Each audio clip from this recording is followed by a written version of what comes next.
ಚೀನಾದಲ್ಲಿ ಕೋವಿಡ್ ಮಾದರಿಯ ವೈರಸ್ ಆರ್ಭಟ ಶುರುವಾಗಿದೆ. ದೈತ್ಯ ಚೀನಿ ದೇಶವನ್ನ ಕಾಡ್ತಾ ಇದೆ HMPV virus. HMPV China virus ಭಾರತಕ್ಕೂ ಕೂಡ ಕಾಲಿಡುತ್ತಾ ಅನ್ನೋ ಪ್ರಶ್ನೆ ಈಗ ಎದುರಾಗಿದೆ. ಚಳಿಗಾಲದಲ್ಲಿ ಇನ್ಫ್ಲೂಯೆನ್ಸಾ ಮಾದರಿಯ ಸೋಂಕಿನ ಆರ್ಭಟ ಹೆಚ್ಚಾಗಿದೆ. ಶ್ವಾಸಕೋಶ ಸಂಬಂಧಿ ಉಸಿರಾಟದ ತೊಂದರೆಗಳ ಬಾಧೆ ಶುರುವಾಗಿದೆ. ಚೀನಾದ ಸನ್ನಿವೇಶಗಳನ್ನ ಸೂಕ್ಷ್ಮವಾಗಿ ಗಮನಿಸ್ತಾ ಇದೆ ಭಾರತ. ಕೇಂದ್ರ ಆರೋಗ್ಯ ಸಚಿವಾಲಯದಿಂದ ಸಮಗ್ರ ಪರಿಶೀಲನೆ ನಡೀತಾ ಇದೆ. ಇನ್ನು ಆರೋಗ್ಯ ರೋಗ ನಿಯಂತ್ರಣ ಕೇಂದ್ರದಿಂದಲೂ ಕೂಡ ಕಂಪ್ಲೀಟ್ ನಿಗಾವನ್ನ ವಹಿಸಲಾಗಿದೆ. ಹೊಸ ವೈರಸ್ ಎಲ್ಲ ವಯಸ್ಸಿನವರಿಗೂ ಕೂಡ ಬಾಧಿಸುವ ಸಾಧ್ಯತೆ ಇದೆ. ಮಕ್ಕಳು, ವೃದ್ಧರ ಮೇಲೂ ಕೂಡ ಹೆಚ್ಚಿನ ನಿಗಾ ಅಗತ್ಯ ಅಂತ ವೈದ್ಯರು ಹೇಳ್ತಿದ್ದಾರೆ. ಮಹಾಮಾರಿ ಕೋವಿಡ್-19 ಹುಟ್ಟಿ 5 ವರ್ಷ ಕಳೀತಾ ಇದೆ. ಈ ಹೊತ್ತಿನಲ್ಲಿ ಈಗ ಕೋವಿಡ್ ನ ಜನ್ಮಸ್ಥಳ ಅಂತಾನೆ ಕರೆಸಿಕೊಳ್ಳುವಂತಹ ಚೀನಾ, ಅಲ್ಲೀಗ ಮತ್ತೊಂದು ವೈರಸ್ಸಿನ ಆರ್ಭಟ ಜಾಸ್ತಿ ಆಗ್ತಿದೆ. ಅದುವೇ ಕೋವಿಡ್-19 ಮಾದರಿಯ ವೈರಸ್ ಆರ್ಭಟವನ್ನ ಶುರು ಮಾಡಿದೆ. ದೈತ್ಯ ಚೀನಾ ದೇಶವನ್ನ ಕಾಡ್ತಾ ಇದೆ HMPV ವೈರಸ್.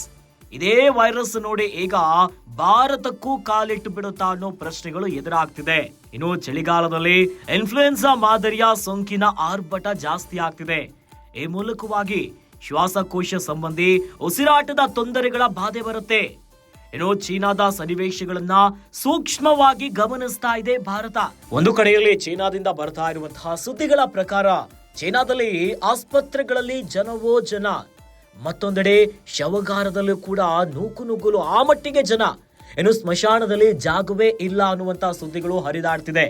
ಸೋಷಿಯಲ್ ಮೀಡಿಯಾದಲ್ಲಿ ಚೈನಾದಲ್ಲಿ ಹಬ್ಬತಾ ಇರುವಂತಹ ವೈರಸ್ಗಳ ಸುದ್ದಿ ಭಾರಿ ಸದ್ದು ಮಾಡ್ತಿದೆ. ಆದ್ರೆ ಈ ಬಗ್ಗೆ ಇಲ್ಲಿವರೆಗೂ ಕೂಡ ಚೀನಾ ಅಧಿಕೃತವಾಗಿ ಯಾವುದೇ ರೀತಿಯಂತ ಮಾಹಿತಿಗಳನ್ನ ಬಿಚ್ಚಿಟ್ಟಿಲ್ಲ.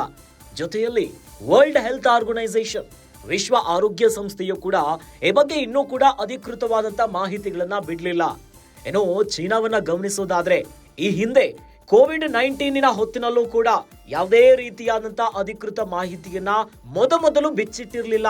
ಈ ಮೂಲಕವಾಗಿ ಚೀನಾ ನಡೆಯಿಂದ ಹಲವು ಪ್ರಶ್ನೆಗಳು ಕೂಡ ಉದ್ಭವ ಆಗುತ್ತೆ. ಜೊತೆಯಲ್ಲೇ ಚೀನಾದ ವೈರಸ್ಗಳ ಬೆಳವಣಿಗೆಗಳನ್ನ ಬಹಳ ಸೂಕ್ಷ್ಮವಾಗಿ ಭಾರತ ಗಮನಿಸ್ತಾ ಇದೆ. ಕೇಂದ್ರ ಆರೋಗ್ಯ ಸಚಿವಾಲಯದಿಂದ ಕೂಡ ಸಮಗ್ರ ಪರಿಶೀಲನೆಗಳು ನಡೀತಾ ಇದೆ. ಏನೋ ರಾಷ್ಟ್ರೀಯ ರೋಗ ನಿಯಂತ್ರಣ ಕೇಂದ್ರದಲ್ಲೂ ಕೂಡ ಕಂಪ್ಲೀಟ್ ನಿಗಾವನ್ನ ವಹಿಸಲಾಗಿದೆ.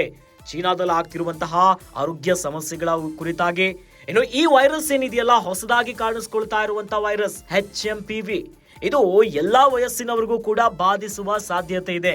ಬಹಳ ಹೆಚ್ಚಾಗಿ ಮಕ್ಕಳು ಮತ್ತು ವೃದ್ಧರ ಮೇಲೆ ಹೆಚ್ಚಿನ ನಿಗಾ ಅಗತ್ಯ ಅಂತ ವೈದ್ಯ ಅಧಿಕಾರಿಗಳು ತಿಳಿಸುತ್ತಿದ್ದಾರೆ. ಈ ಮೂಲಕವಾಗಿ ಮತ್ತೆ ಜಗತ್ತನ್ನ ಸಾಂಕ್ರಾಮಿಕ ಕಾಡುತ್ತಾ ಅನ್ನೋ ಪ್ರಶ್ನೆ ಈಗ ಎಲ್ಲರನ್ನ ಕಾಡುತ್ತಾ ಇದೆ.